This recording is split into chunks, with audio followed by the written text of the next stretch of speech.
अगर सुखी होना चाहते हैं तो एक ही सूत्र है कि दूसरे को सुख देना शुरू कर दीजिए, दूसरे को प्रेम देना शुरू कर दीजिए, दूसरे के साथ ईमानदारी का व्यवहार करना शुरू कर दीजिए। यही सुख का रास्ता है। दूसरे के प्रति जो भी सेवा बन पड़े निस्वार्थ भाव से सेवा करना शुरू कर दीजिए। यही सुख का रास्ता है, यही आनंद का रास्ता है, यही प्रेम का रास्ता है। तो मैंने कहा कि समर्पण में सुख है, और समर्पण तब होता है जब मन निर्मल होता है। गंदा मन से समर्पण नहीं होता। गंदा मन से समर्पण तब होता है जब हम स्वार्थ में होते हैं, जब हमें कुछ चाहिए होता है। और सद्गुरु कहते हैं कि जिस व्यक्ति को कुछ नहीं चाहिए वो निस्वार्थ समर्पण होगा, समर्पण करेगा। अगर हमें किसी से कुछ चाहिए तो हम स्वार्थ में समर्पित होंगे। जैसे कई बार मैंने कहा ना कि अगर किसी को पता चल जाए कि धन है पास में तो आदमी फिर चापलूसी में आ जाएगा, लगेगा इससे बड़ा उसका हितैषी कोई नहीं है। लेकिन वो मित्रता कब तक है? जब तक पैसा चाहिए बस। जब देखेगा कि पैसा नहीं देगा फिर तुरंत पीठ पीछे वो गाली देना शुरू कर देगा कि वो आदमी उससे बड़ा मूर्ख कोई नहीं है, उससे बड़ा दुष्ट कोई नहीं है। लेकिन थोड़ा सा पैसा दे दिया तो वही उसको भगवान बना देगा कि नहीं आप ही हमारा माई बाप हो, तुम ही हमारा सब कुछ हो। तो स्वार्थ में हम किसी की प्रशंसा कर देते हैं, स्वार्थ में हम किसी के लिए समर्पित हो जाते हैं। वो पुण्य नहीं है, वो अधर्म है। पुण्य तब होता है जब निस्वार्थ प्रशंसा करो, निस्वार्थ समर्पण करो, किसी के भी प्रति निस्वार्थ सेवा करो। अब कोई भूखा द्वार पर आ गया तो वहां ये मत देखना कि चलो हम कुछ देंगे तो हमको भी मिलेगा। वहां ये सोचना कि जो देंगे हमें मिले न मिले इसका कल्याण हो जाए, बस इस भूखे का पेट भर जाए, ये ध्यान रखना। किसी जरूरतमंद के झोली में कुछ डालना पड़े तो कुछ मांगना मत बदले में कि हमको भी कुछ मिल जाए। ये सोचना कि ये मेरा कर्तव्य है, हमने दे दिया, अब उसका वो जाने, हमें कुछ नहीं चाहिए, बदले में कुछ नहीं चाहिए। और जिस दिन यह ख्याल करेंगे आप देखेंगे कि आपकी झोली फिर भरनी शुरू हो जाएगी। लेकिन अगर चाह रख लिए, स्वार्थ रख लिए, कामना रख लिए तो जो है वो भी खाली हो जाएगा, कुछ नहीं मिलेगा, सेवा भी व्यर्थ हो जाएगी। इसलिए घर परिवार को अगर जोड़ के रखना है, घर परिवार में शांति रखनी है तो स्वार्थ छोड़ देना, अहंकार छोड़ देना। आपस में कोई स्वार्थ नहीं, कोई अहंकार नहीं, कोई घृणा नहीं। हम स्वार्थ पाल लेते हैं अपने ही भाई के साथ, अपने ही मित्र के साथ, अपने ही पिता के साथ, अपने ही माँ के साथ, अपने ही पत्नी के साथ हम स्वार्थ पाल लेते हैं। और स्वार्थ में अक्सर घर टूट जाता है। अब मान लीजिए दो भाई है, अब दोनों की शादी हो गई तो अपने बेटे के लिए हमारे मन में प्रेम है, लेकिन भाई का बेटा है तो वहां हम तुरंत मन में स्वार्थ रख लेते हैं कि वो तो उसका बेटा है। अब एक बार एक आदमी खेत से लौट रहा था, वो जब लौट रहा था तो एक गन्ना अपना खेत से तोड़ कर ले आया। तो गन्ना का जो जड़ तरफ का भाग होता है वो थोड़ा ज्यादा मीठा होता है और ऊपर का भाग थोड़ा कम मीठा होता है।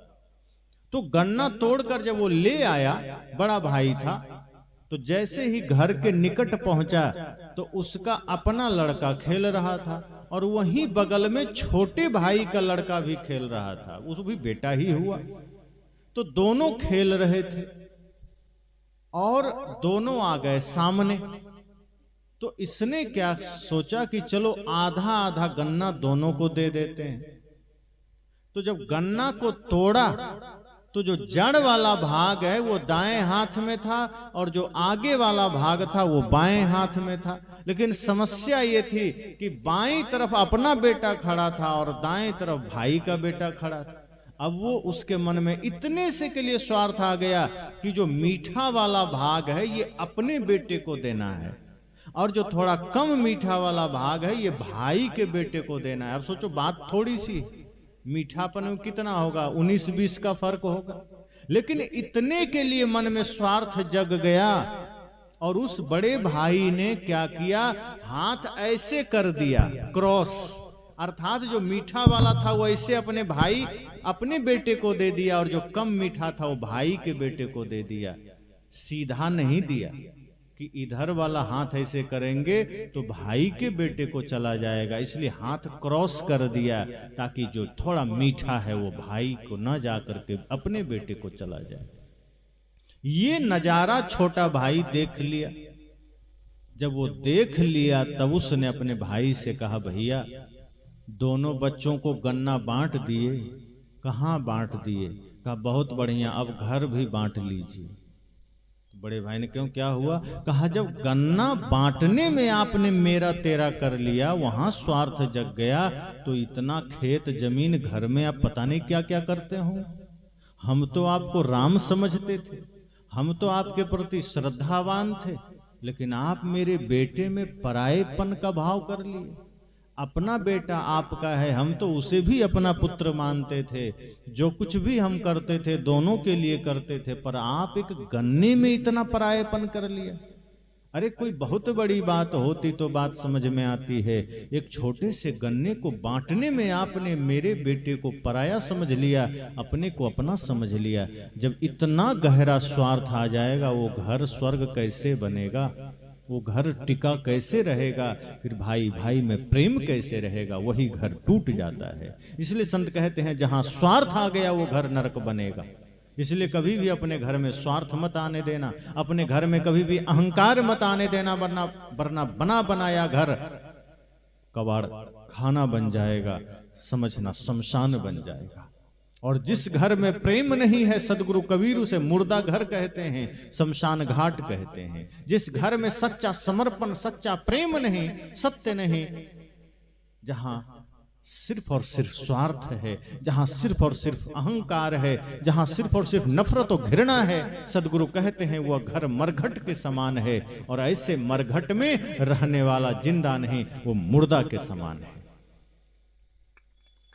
इसलिए मुर्दा बन के मत जीना, जीवन में प्रेम धारण करना। जो प्रेम धारण करता है वही जिंदा है, जो सत्य को धारण करता है वही जिंदा है। जिसने अपने जीवन में कपट धारण किया, छल धारण किया, ईर्ष्या धारण किया, सदगुरु कहते हैं वो चलता फिरता मुर्दा है, वो जिंदा नहीं हो सकता। उससे बढ़िया तो वो मुर्दा है जो हिलता डुलता नहीं है, परमानेंट मुर्दा हो गया। लेकिन जो आदमी चलते फिरते हुए मुर्दा बना है वो सबसे ज्यादा खतरनाक है। इसलिए परिवार में स्वार्थ मत आने देना, परिवार में अहंकार मत आने देना, परिवार को स्वस्थ रखना। और परिवार में अगर विवाद है, परिवार में अगर कोई लड़ाई हो गई, तो एक दूसरे के साथ बैठ के सुलझा लीजिए। तीसरे व्यक्ति के वजह से अगर आपने अपने परिवार में लड़ाई कर ली है, तो आपस में बैठिए, उसे निपटाइए, सही करिए। वो कोई तीसरा सही नहीं करेगा। लेकिन आज घरों में अगर झगड़े हो जाते हैं, भाई भाई में विवाद हो जाता है, पति पत्नी में विवाद हो जाता है, तो हम बाहर चले जाते हैं, लोगों से हाथ दिखवाने चले जाते हैं कि देखो कहीं हमारा भाग्य खराब तो नहीं, कहीं भाग्य में कुछ तो नहीं हो गए। हमारा मन खराब है, भाग्य खराब नहीं है। और भाग्य खराब है उसको अच्छा किया जा सकता है, लेकिन मन खराब है तो क्या करोगे? मन को अच्छा कैसे करोगे? मन को अच्छा सत्संग से करना है, मन को अच्छा ध्यान से करना है। तो आप कहीं भी चले जाओ कि देखो हमारे किस्मत में क्या लिखा है, देखो हमारे हाथ में क्या लिखा है। अब कोई आपको बता दिया कि हाँ तुम्हारे किस्मत में लड़ाइयां लिखी, दुख लिखा है। अब आप सोच लिए कि अब तो किस्मत में ही लिखा है, तब क्या कर सकते हैं, लड़ाइयां तो होगी। लेकिन ध्यान रखना, ऐसे ठगों से सावधान रहना जो हाथ देखकर आपका भविष्य बताता। भविष्य देखने वाला इस धरती पर एक नंबर का झूठा होता है। अगर सच में वो भविष्य देख सकता था तो अभी पहलगाम वाला घटना नहीं होता। वो पहले ही देख के बता देता कि वहां कोई मत जाना, अटैक होने वाला। 26-28 लोग हमारे नहीं मरते।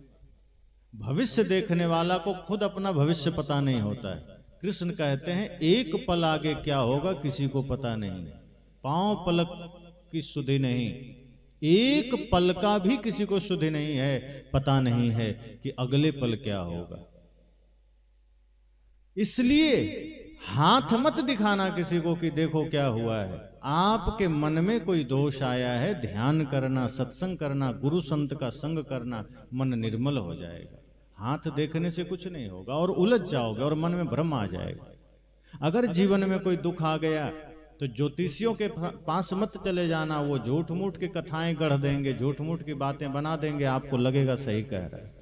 लेकिन ऐसा कुछ नहीं है। अगर ऐसा कुछ होता तो हमारी सरकार पागल नहीं है, फिर वो रॉ, एनआईए, सीबीआई को हटा करके इन्हीं ज्योतिषियों को रख देते कि भैया तुम ही बताओ आतंकवादी कहाँ कहाँ है, तुम ही बताओ ये कहाँ कहाँ बम फूटने वाला है। ये एनआईए को रखने की जरूरत नहीं है, पेमेंट देने की जरूरत नहीं है। ये रॉ को रखने की जरूरत नहीं है, ये सीबीआई पर पैसा खर्च करने की जरूरत नहीं है। ये जितने ज्योतिषी हैं सबका इंटरव्यू लेता, वैकेंसी निकलता और सब ज्योतिषाचार्य वहां नौकरी में कश्मीर में बैठा रहता। एक का मैं सुन रहा था वीडियो, तो उससे किसी ने पूछा कि आप तो बहुत तपस्वी हैं, तो आपको पहले से आभास नहीं हुआ क्या कश्मीर में हमला होने वाला है? तो उन्होंने क्या कहा, ये नहीं कहा कि ये फालतू है, उसने कहा नहीं नहीं, ऐसा है कि अभी हमारी साधना कमजोर है, कम है, तो मेरा जो आभास का क्षेत्र है वो सिर्फ दिल्ली तक सीमित है। अगर दिल्ली में कुछ होगा तब हम जान लेंगे, अभी कश्मीर थोड़ा दूर पड़ जाता है इसलिए हमको पता नहीं चला। तो हमने कहा कि भैया सरकार व्यवस्था करके इनका निवास कश्मीर में बना दिया जाए, क्योंकि वहां आए दिन घटना होती रहती है। कम से कम ये कश्मीर में बैठेंगे तो कश्मीर का घटना तो ये बता देंगे कि यहाँ क्या होने वाला है, काहे को इतनी जाने जाएगी और काहे को बॉर्डर पर हमारे जवान मरेंगे, पहले ही पता चल जाएगा। क्योंकि कश्मीर में समस्या क्या है ना कि वहां पता ही नहीं चलता आतंकवादी कौन है।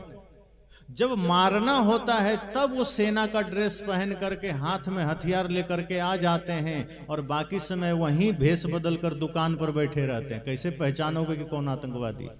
वही आदमी कुछ देर पहले दुकान चला रहा है, वो चाय बेच रहा है, मिठाई बेच रहा है, वही आदमी घोड़ा पर आदमी को ऊपर पहुंचा रहा है, वही झूला झूला रहा है, और कुछ देर बाद लड़ाई हुआ, चुपके से गया भेष बदल करके आतंकवादी बन के सामने आ गया। कैसे पहचानोगे आतंकवादी? तो वहां पर इन ज्योतिषियों को बहुत बैठाना जरूरी है। ये जब वहां बैठेंगे तो बता देंगे कि नहीं यही है, पहचान लो इसको, पकड़ लो इसको, गिरफ्तार कर लो। तो देश में कितने खतरे कम हो जाएंगे, कितने आतंकवादी हमले कम हो जाएंगे, कितनी दुर्घटनाएं कम हो जाएंगी। लेकिन सत्य तो यह है कि कल क्या होगा कोई नहीं जानता, आपके भविष्य में क्या लिखा है ये भी कोई नहीं जानता। आपको सिर्फ इतना पता हो सकता है कि आपका वर्तमान क्या होगा। भूत जो बीत गया उसका पता करके भी कुछ कर नहीं लोगे, और भविष्य जो अभी आया ही नहीं है उसका भी, अगर पहली बात तो कोई बता नहीं सकता, लेकिन किसी ने तुक्का मार भी दिया और दो चार बातें ठीक भी हो गई तो भविष्य का क्या करोगे? वर्तमान जो हाथ में है इसको आप ठीक कर सकते हो, वर्तमान जो हाथ में है इसी को आप सजा सकते हो, बेहतर बना सकते हो। इसलिए संत कहते हैं भविष्य की चिंता छोड़ दो, भूत की चिंता छोड़ दो, वर्तमान में शुद्धता के साथ जियो, पवित्रता के साथ जियो, और इतना बढ़िया से जीवन जियो कि अपने भाग्य में लिखे हुए पाप को भी पुण्य में बदल सको। भगत सिंह कहते थे कि भविष्य में चाहे जो लिखा हो, भाग्य में चाहे जो लिखा हो, लेकिन हम अपने साहस, अपने शौर्य से हम अपना इतिहास बदलेंगे, हम अपना भाग्य बदलेंगे। और मां भारती के लिए खुद को शहीद कर दिया आजादी के लिए। उन्होंने भाग्य पर भरोसा नहीं किया, उन्होंने अपनी नियति पर भरोसा नहीं किया कि पता नहीं ज्योतिषी के पास वो गए कि मेरा हाथ देख दो, हमारे भाग्य में क्या लिखा है। कहा कुछ भी जो भी लिखा हो मैं अपने आप हाथ में भाग्य बनाऊंगा, और मेरा भाग्य यह है कि मैं भारत की आजादी के लिए शहीद होऊंगा। इसलिए आप सब भी संकल्प लीजिए कि आप अपने जीवन को खुद से सजाइए, संवारिए। सजाने का मतलब बाहर से नहीं सजाना है, बाहर से जैसे ही ठीक है, प्रकृति ने जो जीवन दिया है ठीक है, प्रकृति ने जो शरीर दिया है वो ठीक है। सजाने का मतलब है, मैंने परसों कहा था, सजाने का अर्थ है, कल ही कहा था ना, कल ही मैंने कहा था कि सजाने का अर्थ है अपने भीतर के कचड़े को बाहर निकाल देना। सजाने का अर्थ है मन वचन कर्म को निर्मल कर लेना, अपने आचरण को शुद्ध कर लेना। जिसका मन शुद्ध हो गया, आचरण शुद्ध हो गया, समझना उससे बड़ा खूबसूरत आदमी कोई नहीं, उससे ज्यादा सुंदर कोई नहीं। तो इसलिए मैंने कहा कि आज हमारे जीवन में जो दुख है उसका कारण हम हैं, कोई दूसरा नहीं है। आपके जीवन के दुख का कारण आप स्वयं हैं, और इसको लेकर के कहीं किसी के द्वार में भटकने की जरूरत नहीं है। आप सिर्फ ध्यान सत्संग का सहारा लीजिए, संत गुरुजनों के बताए मार्ग पर चलिए, मन को निर्मल करिए, गुरु भक्ति में लगिए। मन जैसे ही शुद्ध होगा सारी समस्याएं मिट जाएगी।